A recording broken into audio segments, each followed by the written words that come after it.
Welcome to the summer 2012 edition of Bloomfield in Focus. Our show today is dedicated to highlighting some of the articles that appear in your resident newsletter that's mailed quarterly. I'm your host, Sally Savoy, and we have a lot to talk about today. So I'd like to introduce our supervisor, Leo Savoy. Welcome to Bloomfield in Focus. Thank you. Our Chief of Police, Chief Kurt Bowden. Welcome. Thank you. And our Chief of the Fire Department, Dave Pichet. Welcome, Chief. Let's start with you, Chief Bowden. In the past, we have been having different conversations about the services provided by the police and fire department, and I'd like to continue that conversation today in regards to a recent case that I believe developed within the Bloomfield Township borders. Could you expound on that? Yes, we had a simple hit-and-run accident investigation, which, without going into details, because it still has not been adjudicated, the case, led to a narcotics case starting in the township. As part of that case, the narcotics enforcement team, which is Oakland and surrounding counties, multi-jurisdictional task force assigned to narcotics investigations, they became involved and they sought a search warrant for a house next door to us in the city of Pontiac. This search warrant was executed in an effort to show residency of the suspects, once again linking all the way back to a simple hit and run. This particular occasion, I asked the township supervisor if he'd be interested in seeing a drug arrest, in which very much so he was interested. So we went up and joined the crew. And he said this is going to be very innocuous, low-key. We got the bad guy. He's in jail. We just have to go in and verify. And I said, I'd love to go along. Just to show you never know what's going to happen. Yeah, and I was preparing for maybe an anticlimactic search warrant execution.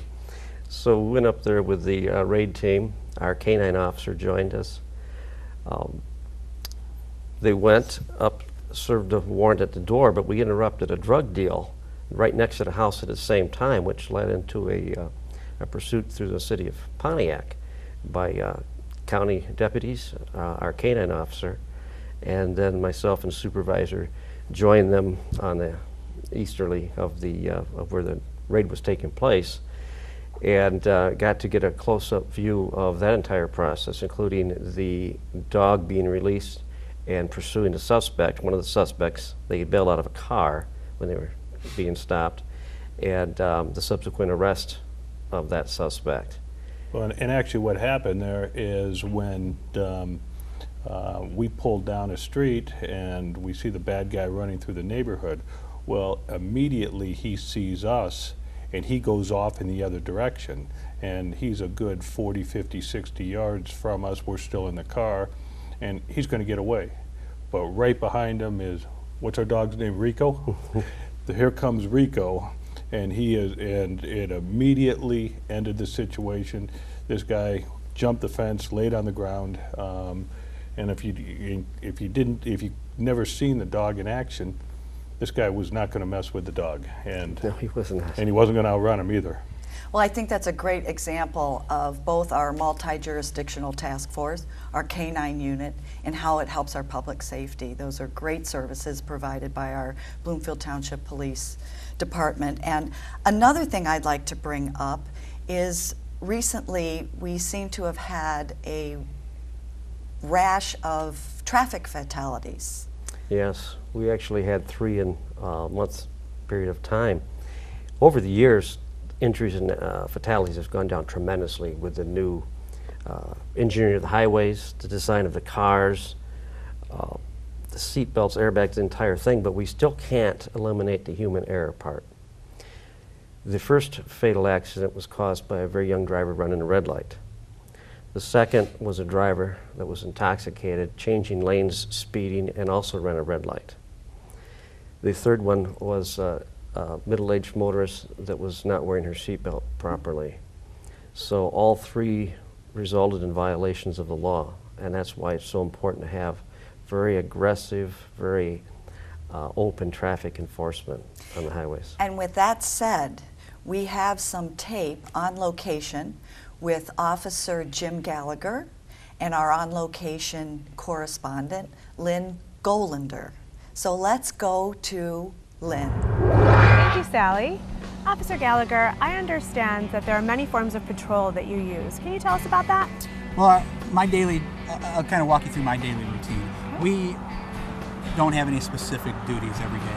We're a department that has open patrols. Each one of us is assigned a district of the day, so we have north, south, and east side districts, and once in a while we'll have what we call circle cars, which are township-wide cars. Our primary objective is to have a well-rounded patrol, meaning we go through subdivisions and check for suspicious activity.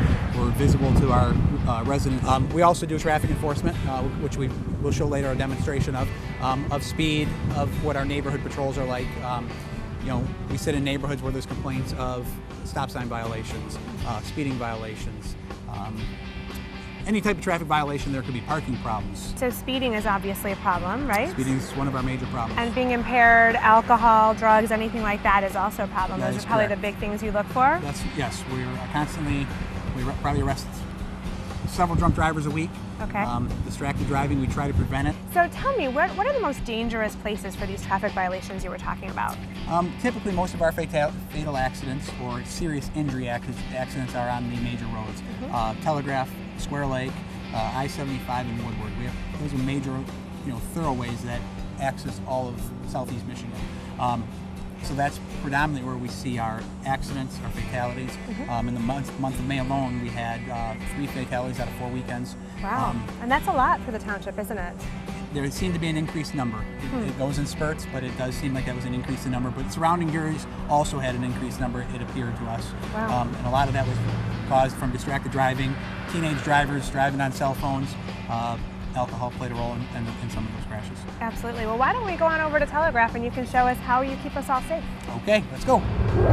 Officer Gallager, what methods of traffic enforcement do you have? Well, other than watching red lights, which is easy, of finding a parking lot and sitting and watching for people who run red lights or turn on reds. Speed enforcement, we use 2 different devices. One is our radar device, which is mounted in the front and back of our vehicles. Wait, front and back? I never knew that. Why would you have both? We can monitor both ways of direction. So on Telegraph, where we are sitting now, we can monitor northbound traffic and southbound traffic of vehicles obviously coming at us and going away from us. Okay. The radar device, it's not vehicle specific. So if I activate my radar while we're sitting here, it'll give me this pack of cars that are coming southbound at us. It's my job to monitor the tone of the radar, which gives you a steady tone of the vehicle's speed. It's my job to try to figure out which vehicle out of this pack of cars is the one actually speeding. And we do that by monitoring the slower traffic and which cars are rapidly approaching, passing, or if they notice me prior to that, slamming on their brakes and watching the front of their car. Our second method, which is more vehicle specific, which allows us to isolate vehicles from a group of from a pack of cars, is our laser device. And what that does is we look through the lens here. There's a small red dot on the inside that gives us the speed of the vehicle and the distance away from us the vehicle is. Wow. So at this point, I placed a laser on a vehicle. It was doing 46 miles per hour. It was 598 feet from me.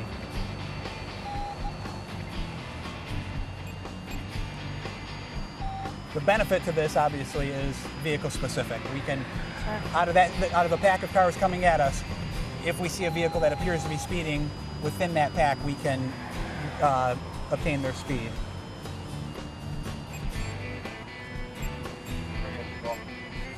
And this gives me the options of selecting several vehicles back to back to back that will allow me to monitor their speed. Thank you so much for your time, Officer Gallager, and for your service in the township. Thank you, it's been a pleasure. Back to you, Sally.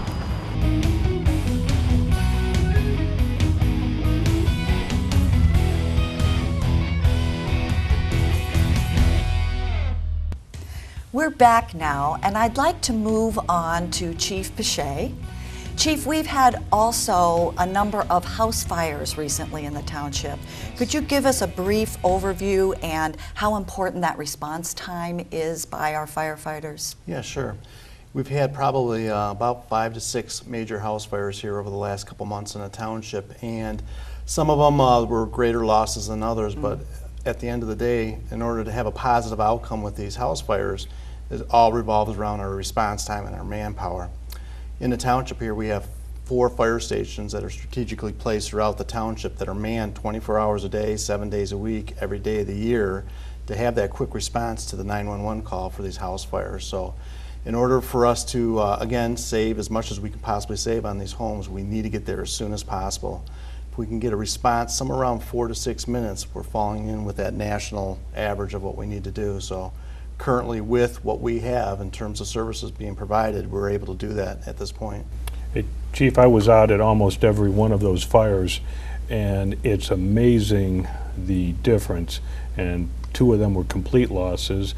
One of the ones was a condominium where the flames had, and this was not the complete loss, the flames had already started to go up on the interior walls, and they got there quick enough that another 2 or 3 minutes, that would have been a total loss. As it was a lot of smoke damage, a lot of kitchen damage, but in being in that particular unit, you see all of the treasured photographs that that person has, all of the mementos. Those are the things that can't be replaced. The other fire that sticks in my mind was the garage fire, and I came a little late to it. It was pretty much out, but you see where the garage roof had collapsed, and this was a big 3,500 square foot home. And at the peak of the home, it had burned through the framing, and it was already started to go into the attic at that particular point, and it's 1 or 2 minutes between a complete loss versus a substantial fire. Items that can't be replaced, more importantly, the cost and savings to the insurance companies, to the and possible homeowners. lives. And lives, yeah. And with that said as well, that brings us into our next segment, and which is about our in-home safety. We've talked about the public safety, but there are 2 services that are offered by our police department and our fire department, relatively new from our fire department, and these are in-home safety inspections. They are no charge to our residents. And I wonder if you could, Chief Pache, start with you, give us an idea of what to expect and how we go about scheduling one of these in-home safety inspections. Yep. We just started a new program we're pretty excited about, and it's all about prevention. So what we're offering up to the community is they can schedule an appointment with our fire department, and we'll send out a firefighter to their home that will go through a checklist with the homeowner, go through the entire home, both inside and outside, and ensure that the home is fire safe and injury prevention. In other words, that there's nothing in the house that the homeowner or their family can possibly hurt themselves with, trip over, and those sort of things. So it's a great new service. We encourage everybody to take advantage of it. And the police department does much of the same? Ours is more geared for crime prevention. Sure. We'll have an officer check the locks, locking mechanisms, windows. Nobody usually wants to make their house like Fort Knox, but they'll have several suggestions to make you less vulnerable to break-ins.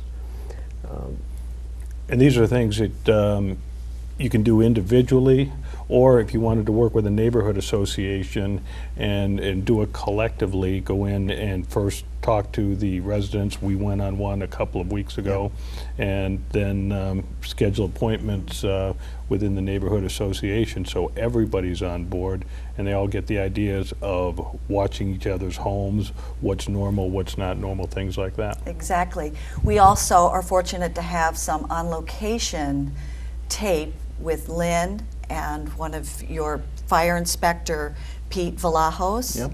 and one of your officers, Pete Matejcik. Let's go to Lynn on location for an in-home safety inspection. Thank you, Sally. We're here with Officer Matejcik and Fire Inspector Vlahos. Where do we begin with the home safety inspection? First thing I look at is how do I identify the house by the address numbers. Certainly we look at a mailbox first, and right here this mailbox doesn't have the numbers on actually either side, and for the obvious reason there's another mailbox here. But I like to see nice big numbers to help us identify the house even in very low dark, in the middle of the night. We want to be able to locate that address as quickly as possible. Okay. And then on the house itself, we would like to have large contrasting numbers, and preferably they're illuminated during the hours of darkness, and preferably there's nothing like landscaping to obstruct them. They should be large contrasting numbers against the background of the house. So let's go take a look. Okay. So the numbers on the house, how do homeowners want to have them for safety reasons? Well, again, as big as you can manage, and then as contrasting as possible. Here I might suggest that these numbers actually be black. And something that we'd also like to see is if they are illuminated during the hours of darkness. Okay, as we walk into the house, this is the first thing that I look at. Most burglaries occur at an entrance point, like a door. Usually not windows. It does happen occasionally, but it's usually a door. So this is the first thing I look at. Now we have a beautiful solid wood door. That's a good thing. We have what appears to be a very good lock system. But you know what? When these doors get kicked by the bad guys, it's not the door that fails. It's not the lock that fails. What usually fails is this jamb right here, this thin strip of wood. Okay.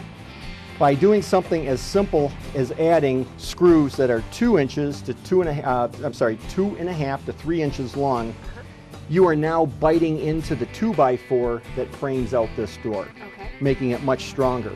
Now, to even improve it further, adding a security strike like this one here, and you can get them at almost any hardware store or home improvement store, but you'll notice the difference here is that the security strike accommodates either 4 or in this case 6 screws, whereas the standard strike only accommodates 2. Lieutenant Vlahos, what should we know about barbecue safety? Well, this time of year, everyone enjoys barbecuing, great thing to do. But what we want to do is make sure we have enough clearance around from combustibles and things like that.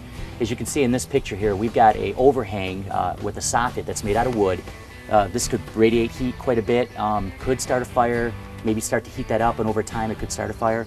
Also, all the vegetation around here, we're just way too close to the home itself. So about 15 feet away, that would be enough clearance, Okay. and make sure there aren't any combustibles around it that way. In a power outage, some people have generators. Are there certain safety measures we need to keep in mind? Absolutely. Generators, anything that's combustible, like a car that uses gasoline. The engine itself produces carbon monoxide, which is a deadly poisonous gas. It is, we call it a silent killer. You can't see it, smell it, or taste it, but it can be in the air at any time, and anything that has incomplete combustion will produce carbon monoxide. So what we recommend, if you do have a generator, we want it to be away from the house. Never start a generator inside of the garage. Every home needs fire detectors, right? Absolutely. Smoke detectors are your first line of defense. A working smoke detector will save your life. What we like to tell people is, even if you have smoke detectors, if the batteries aren't in them or the batteries are worn out or they're dead, it's just a piece of plastic. Okay. We need to make sure that they work. In order for them to work, we need to test them. So what we want are people to go around the home and test them once a month, and they're very simple to test. Lieutenant Vlahos, how long do detectors last? Well, detectors will last, manufacturer suggestion, about 10 years.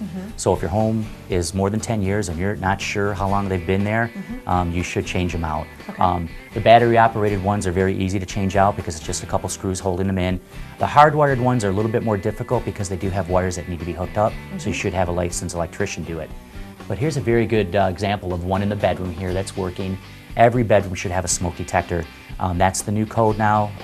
It's pretty much state of Michigan. All bedrooms and outside the bedroom area in the hallway should have them. It's very important. They're your only line of defense. So here's a good example of exterior light fixtures. Number one, they're high up above arm's reach from anybody standing on the ground. Second off, because of the construction of that light, it'd be very difficult to tamper with that bulb. There are some light fixtures that all you have to do is reach up, unscrew the bulb, and if you're the criminal, you've taken that light out of the equation. Lights by any entrance point to the home should be illuminated during the period of darkness or have a motion sensor built onto it. Between the two of them, again, I like the motion sensor more. You're not burning electricity if you don't need it, and when that light comes on, it lets you know there is somebody back there. In terms of landscaping, we look at bushes like this as does it provide concealment for someone who's trying to break into your home? Or does it provide concealment for somebody when a police car drives by? Can we see anybody behind it?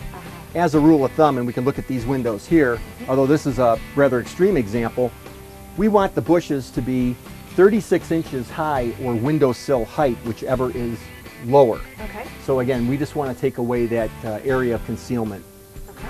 Lieutenant Vlahos, what do we need to know about fire safety in the kitchen? Well, kitchen fires are the leading cause of fires in the home. So Really? there are a couple things you can do to stay safe.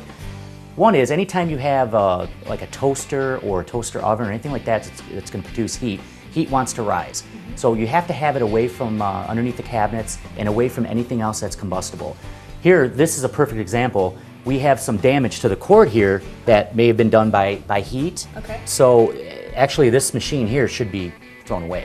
This Oh. is not good to use anymore when the cord's are frayed. I see a lot of cords back here. And Yeah, there are a lot of cords. They should, by code, all the cords should be plugged into what they call a GFI protected, it's called a ground fault interrupter.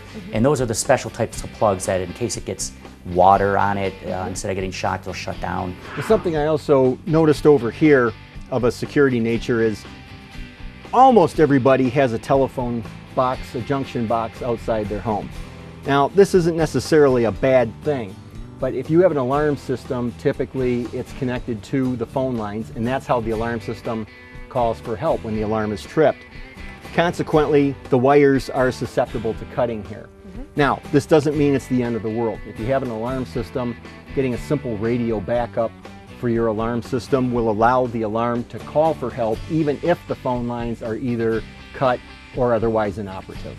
Thank you, Officer Matejcik, Lieutenant Vlahos, for your time today. Can you remind our viewers how they can schedule a safety inspection with each of your departments? Like a home security survey, give us a call. Call me directly at 248-433-7724. Okay. And you can call me directly at 433-7726, or you can visit the Bloomfield Township Fire Department website at www.btfdfire.org, where we do have a checklist for a home inspection if that's what you'd like to do. If you have any questions, you can give us a call and we can help you with it. Thank you guys both so much. Back to the studio. Back in the studio now with, I think, an important misconception that needs to be clarified. And that misconception is the difference between Bloomfield Township Police and Fire Department and the Bloomfield Village Police and Fire Department. Chief Bowden, if you would give us a brief synopsis on what that difference is. Yes, it's a unique situation, at least to my knowledge, very different. I don't know another one like it around. The Bloomfield Village is part of the township. It's got the section number just like every place does, every other area does, but the difference is they've elected to pay an extra mill to have more police protection, additional police protection. So they have a sergeant and 4 patrol officers that are assigned strictly to the village. Now they will occasionally back us on nearby calls, and the township officers still go through the village on a regular basis, but they've got kind of the best of both worlds. They've got double coverage, and subsequently they get to know their officers extremely well, and the crime rate is extremely low. Great. Chief Pichet? Yeah, I kind of agree with the police chief. It is a unique situation.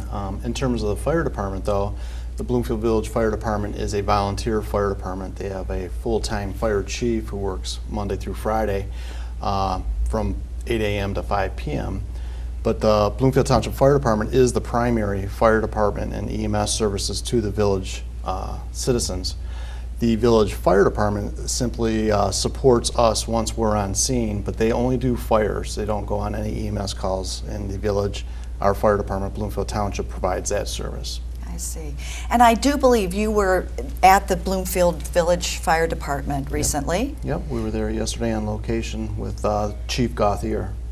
And we have some tape of that. Why don't we go to the on-location Bloomfield Village Fire Department? Thank you, Sally. So, Chief Gauthier, tell us about the Village Fire Department. Well, the first thing we have to explain is that Bloomfield Township Fire Department is the primary fire department. We're just actually supplemental support, and we assist them with manpower and support for their fire department. We're actually a volunteer fire department.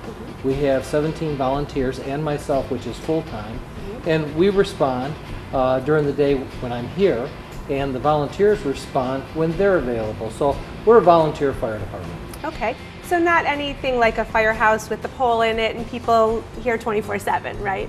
Right. Well, we are a firehouse.